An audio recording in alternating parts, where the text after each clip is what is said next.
So hello guys, শুভ সকাল। আজ যাব রথ উপলক্ষে আমাদের বাড়ি থেকে মিনিমাম 1-1.5 ঘন্টার রাস্তা হবিবপুর ইস্কন মন্দির। তা ওখানে আজকে যাব আমি রথ দেখতে। তা চলো রথের ওখানে যাই, ওখানে কি আছে না আছে সম্পূর্ণ তোমাদেরকে আজ এই ভিডিওতে দেখাবো। ঠিক আছে, আমার বাড়ি থেকে মিনিমাম 1 ঘন্টার রাস্তা। তা এখন মিনিমাম ঘড়িতে বাজে 12টা 37। তা আমরা একটার সময় বেরাবো, বেরিয়ে হবিবপুর ইস্কন মন্দিরে যাব, গিয়ে ওখানে কি আছে না আছে সম্পূর্ণ আজ এই ভিডিওতে দেখাবো। তা চলো যাওয়া যাক। সো চলো গাইজ, গাড়ি এখানে অলরেডি স্টার্টে বসে একটু মুছে নিলাম, কারণ আজকে অনেকদিন পর গাড়িটা বের করলাম। প্রায় 1 মাস 1.5 মাস ধরে আমি গাড়িটা চালাই না। তা চলো, এই গাড়ি স্টার্টে আছে এখন। তা চলো এখন যাওয়া যাক। গাড়িতে তেল ভরতে হবে, তেল নেই গাড়িতে। তা চলো, জয় জগন্নাথ।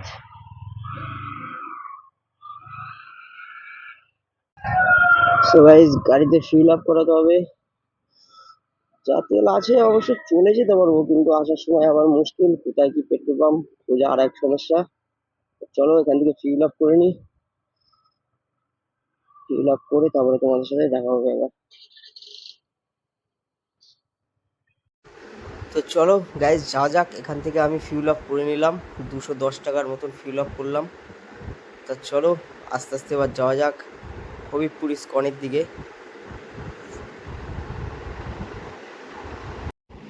তো গাইজ তোমরা দেখতে পাচ্ছ, আমরা প্রায় 3 ঘন্টা রাস্তা অতিক্রম করার পর আমরা চলে এসেছি মতিগঞ্জ মোড়। আমার এই বাঁদিকে চলে যাচ্ছে একদম শান্তিপুর প্রপার টাউন, প্লাস এই রোডটা ধরে কৃষ্ণনগর যাওয়া যায়, কৃষ্ণনগর মালদা আর বহরমপুরও যাওয়া যায়। আর এই রোডটা ধরে যাওয়া যাবে রানাঘাট প্লাস কলকাতা। ঠিক আছে, এই রোডটা ধরে সম্পূর্ণ তোমরা যেতে পারবে। তা চলো এই রোডটা ধরে আমরা কিছুক্ষণ আগাতে থাকি, তারপরে আমরা হবিবপুর ইস্কনের দিকে এই রাস্তা ধরে আমরা যেতে থাকবো। তা চলো, মতিগঞ্জ থেকে মিনিমাম 3 কিলোমিটার চালানোর পর আমরা অলরেডি চলে এসেছি ফুলিয়া বাইপাস। তো এই সামনে আমাদের এখানে তৈরি হয়েছে ফুলিয়া বাইপাস। তা এটা মিনিমাম 5 বছর সময় লেগেছে এই ফুলিয়ার এই বাইপাসের এই রোডটা তৈরি করতে, খুবই সুন্দর রোড। তা আমরা এই রোডটা ধরে এখন আমরা রওনা দেব। তা এই রোডটা দেখো তোমরা, কতটা সুন্দর এই রোডটা তৈরি হয়েছে। আমার তো খুবই ভালো লাগে এই রোডটাতে গাড়ি চালাতে। আজ বহুদিন পর এই রোডটাতে আসলাম বাইক নিয়ে। তা চলো দেখো গাইজ, কত সুন্দর এই রোডটা তৈরি হয়েছে, কত সুন্দর পরিবেশ। আর আকাশটাকে কি বলবো, আজ এত সুন্দর ওয়েদারটা, এত সুন্দর ভাবার বাইরে। অনেক দিন পর যেন আকাশটার দিকে তাকিয়ে ভাবছি যে আকাশটা এত সুন্দর।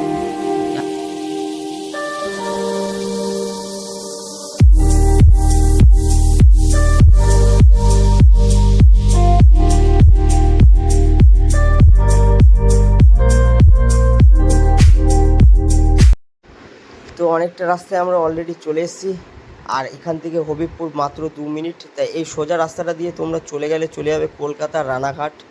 এই রাস্তাটা সোজা চলে যাচ্ছে। তা আমরা এই রাস্তাটাকে সাইডে রেখে এখন সাইড দিয়ে আমরা চলে যাব তোমার হচ্ছে হবিবপুর ইস্কন মন্দিরের দিকে। তা এখান দিয়ে সোজা গিয়ে 2 মিনিট লাগে, আর এখান থেকে এই ওভারব্রিজের দিকে যেতেই এই হবিবপুর ইস্কন মন্দিরটা পড়বে। তা চলো হবিবপুর ইস্কন মন্দিরের ভিতরে গিয়ে একবারে তোমাদের সাথে কথা হবে। তা চলো গাইজ যাওয়া যাক হবিবপুর ইস্কন মন্দির। তো গাইজ হ্যাঁ, অলরেডি আমরা হবিবপুর ইস্কন মন্দিরের একদম সামনে চলে এসেছি। তো এই রাস্তা দিয়ে সোজা এসে এই ব্রিজের নিচ দিয়ে ডান দিকে এখন নেব।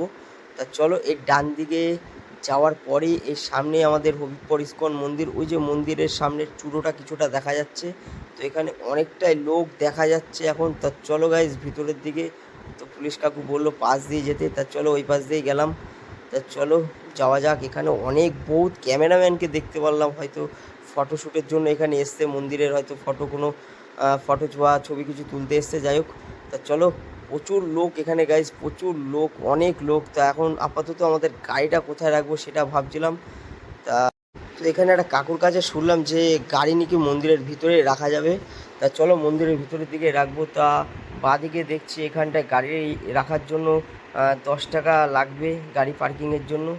তা চলো কাকিমাকে জিজ্ঞেস করলাম যে কত প্রাইস গাড়িটা পার্কিং করার জন্য আর কতক্ষণ সময়। কাকিমা বললো এখানে আনলিমিটেড টাইম রাখতে পারবে, তাই এখানটা 10 টাকার একটা ইসকনের কুপন দিয়ে দিল। এখানটায় গাড়ি পার্কিং করতে হলে 10 টাকা দিতে হবে। তা চলো গাইজ, এনাকে টাকা দেওয়ার পর আমরা এখন গাড়িটাকে এক সাইড করে রাখবো।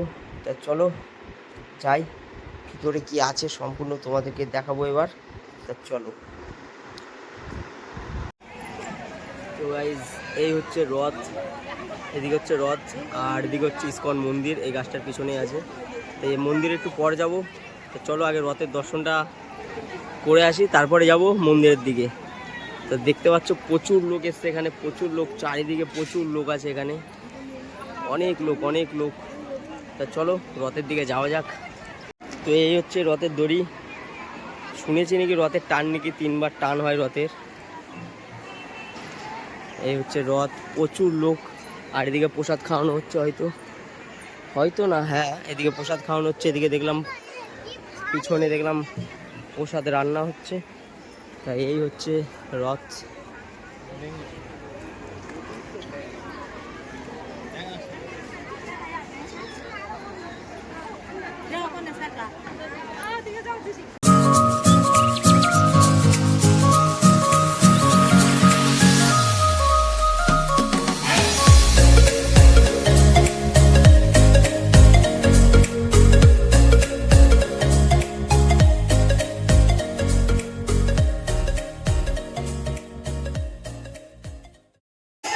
তো গাইস দেখতে পাচ্ছ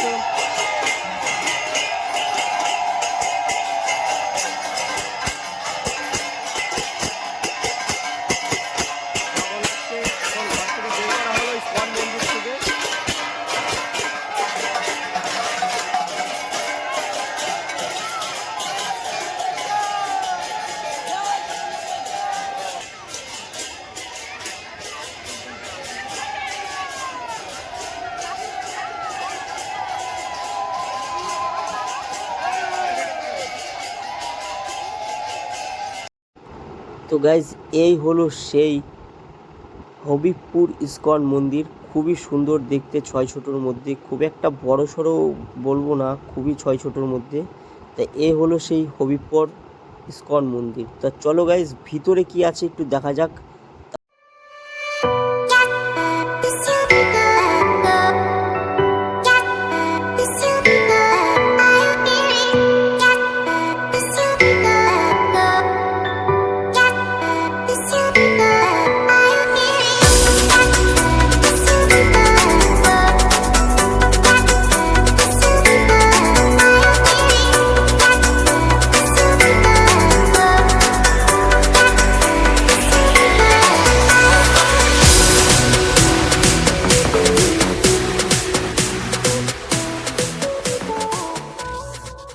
তো অলরেডি আমরা চলে এসেছি হবিবপুর ইসকন মন্দির। তো গাইজ এই হচ্ছে মন্দির। তা চলো এখন ভিতরে যাব। ভিতরে গিয়ে ভিতরে যে রাধাকৃষ্ণ বা জগন্নাথের কোনো টেম্পল যদি আমরা দেখতে পাই সেটা তোমাদেরকে ভিডিওতে দেখাবো। তা চলো যাওয়া যাক ভিতরে। গাইজ এইটাই হচ্ছে হবিবপুর ইসকন মন্দির। এখন ইসকন মন্দিরে এন্ট্রি করছি। এই যে ভিতরটা সম্পূর্ণ।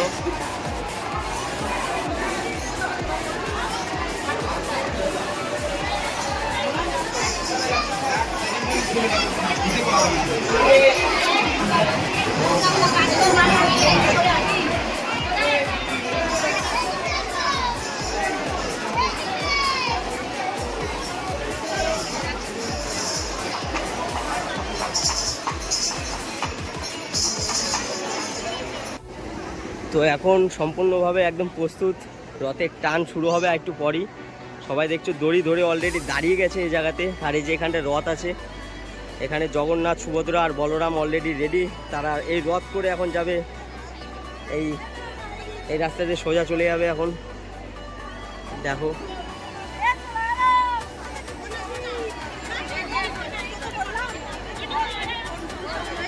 তো গাইজ এদিকে এখন রথ আছে আর এদিকে এখন প্রসাদ খাওয়ানো হচ্ছে। এই সাইড দিয়ে সম্পূর্ণ ফ্রিভাবে এখানে প্রসাদ খাওয়ানো হচ্ছে আর এখানটায় ভোগ রান্না হচ্ছে। তোমাদের একটু দেখাই।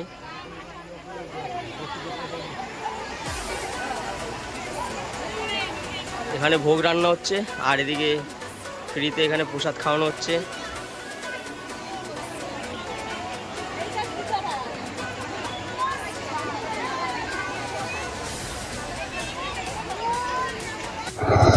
তো চলো গাইস, হবিবপুর ইস্কন থেকে এখন আমরা বাড়ির উদ্দেশ্যে রওনা দিলাম। বেশিক্ষণ ঘুরিনি, ঘন্টাখানিক ছিলাম এখানে। এখন বাড়ির দিকে যাব।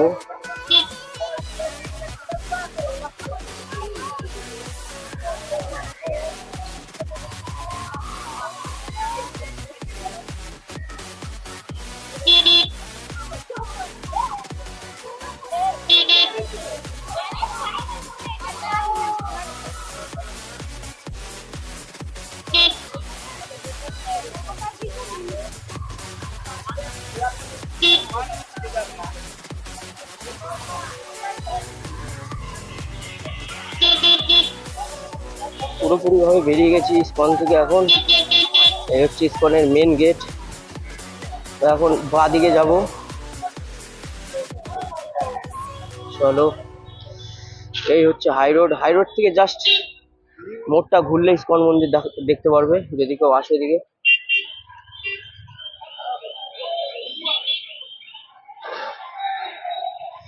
এই ন্যাশনাল হাই রোড ধরলাম, এখন টান টান বাড়ির দিকে। জাস্ট ঘন্টাখানিক এখানে আমরা ছিলাম। ঘন্টাখানিক সময় কাটানোর পর এখন বাড়ির উদ্দেশ্যে রওনা দিলাম। খুব সুন্দর ঘুরলাম, জাস্ট সময় খুব কম হাতে, সেই কারণে বেরিয়ে আসলাম। নাহলে খুব ইচ্ছা ছিল এখানটায় যে অন্নদান করছে এখানে মন্দির থেকে, সেই অন্ন একটু সেবা নিতাম। যাক, হলো না, হাতে সময় কম, বাড়ির দিকে যেতে হবে। এসছিলামও আমরা একটু কম হাতে সময় নিয়েই। তবে একদিন আসবো পুরোপুরি সময় হাতে নিয়ে, এসে সম্পূর্ণভাবে এই জায়গাটা পুরো ঘুরবো। সেইভাবে ঘুরতে পারলাম না, কোনো ব্যাপার নয়। চলো,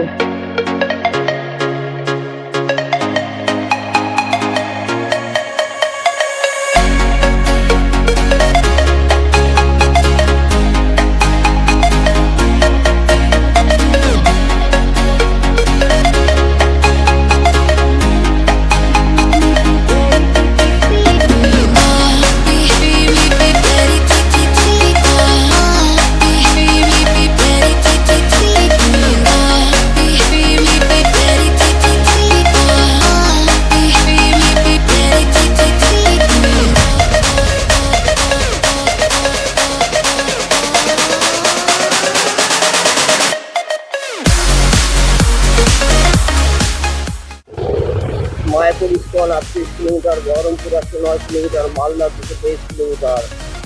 এই রাস্তা দিয়ে তোমরা মায়াপুর যেতে পারবে, কৃষ্ণনগর যেতে পারবে, বহরমপুর যেতে পারবে, মালদা যেতে পারবে।